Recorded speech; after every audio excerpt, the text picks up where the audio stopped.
Recorded Books presents a Griot audio production, Cemetery Road by Gar Anthony Haywood. This unabridged recording is narrated by J.D. Jackson. This book is copyrighted 2009 by Gar Anthony Haywood. This recording is copyrighted 2010 by Recorded Books.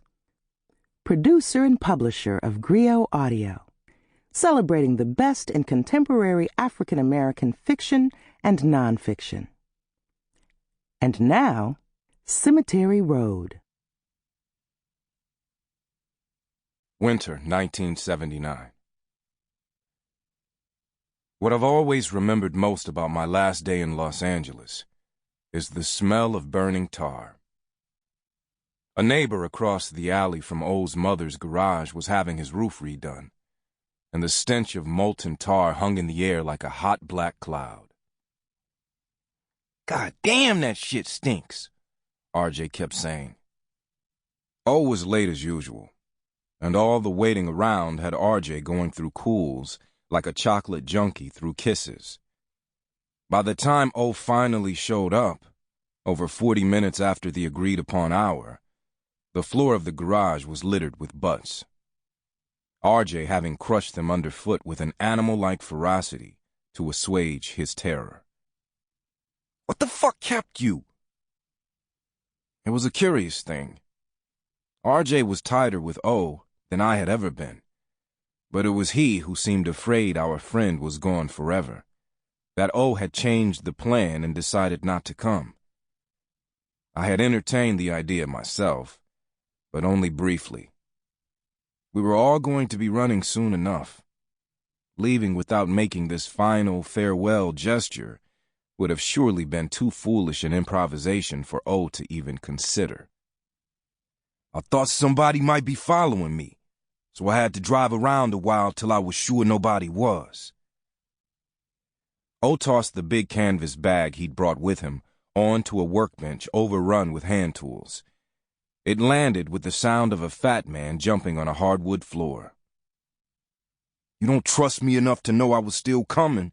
You probably don't trust me enough to believe it's all here." He opened the mouth of the bag, kept his eyes on RJ.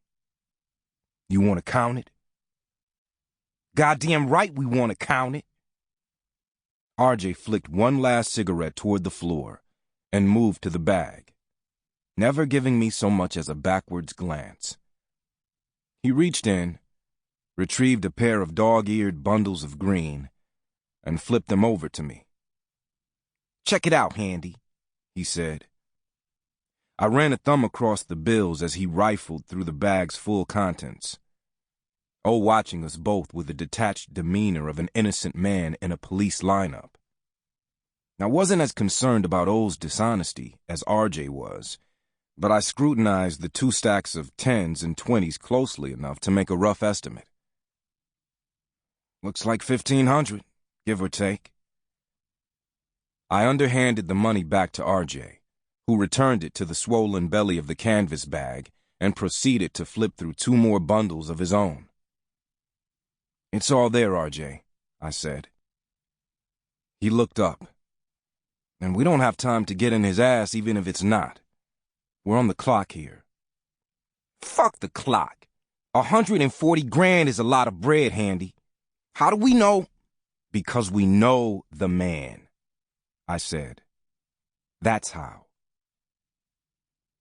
RJ thought about it, giving O the hard look his unabashed suspicion demanded, and closed up the bag. "Let's do this then," O said.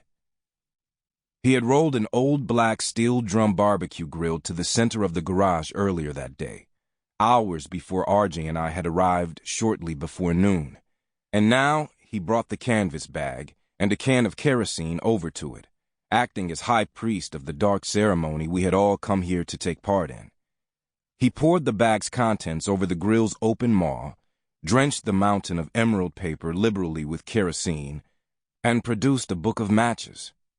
He started to strike one, but I put a hand out at the last second and said, "I'll do it." My two friends looked at me with... Sample complete. Ready to continue?